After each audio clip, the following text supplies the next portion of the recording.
So my name is Father Joseph McNulty.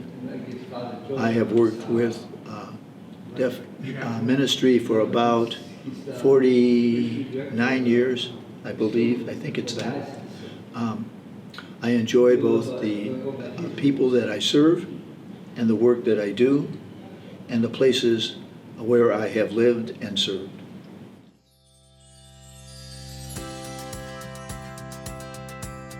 I was ordained in May 31st, 1969, and my first assignment was to St. Francis de Sales Parish, Parma, Ohio, and that particular assignment taught me a great deal about being a priest.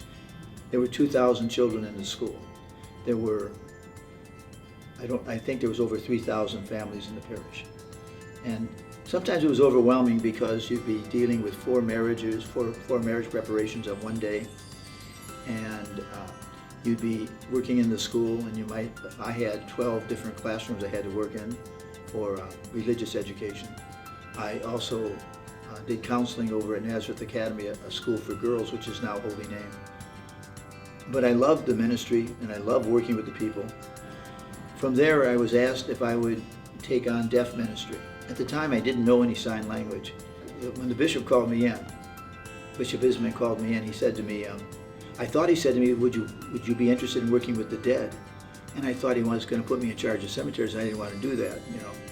But it turned out he said deaf, and he laughed he laughed once he heard that I thought he said dead instead of deaf. But he said there's nothing to it. It's like one night a week of work. Well, he just didn't know deaf ministry. So I said yes, because I wanted to work in the inner city, because that would mean I could live at St. Augustine Parish where the deaf met, where there was a rather large group in the community there. So I asked if I could be an associate pastor as well as director of deaf ministry. So I went to the parish, and the first night there I found out that I had to go and study. I had to learn sign language, which I did. I worked on that summer. And then I had to go to Canisius College and St. Mary's School for the Deaf to learn, not just to learn sign language, but St. Mary's School had children there from the age of 3 all the way through to 21. So you really got to see the child development as a deaf child.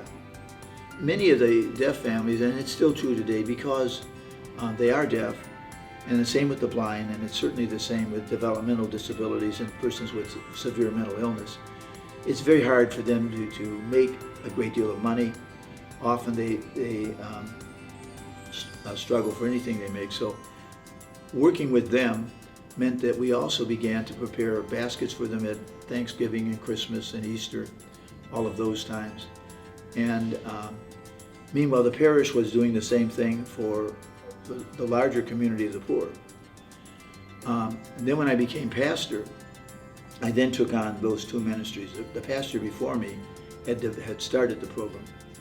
But I realized we couldn't continue feeding all the people that we had. We would bring in a truckload of food that we would pay for, and then we'd lose the entire amount was gone before the day was over. So we began doing meals. And then the meals got to the holidays where we did huge meals.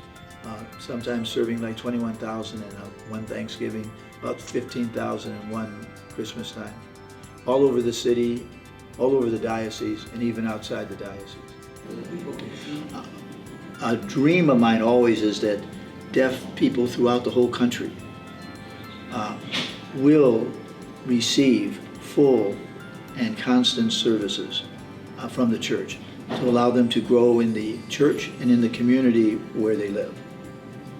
I always am hoping that I do God's will, not my will. And I'm hoping that, if you want to call it the mark that I leave, is that the people that I've served will feel closer to the Lord and continue on that way in their lives.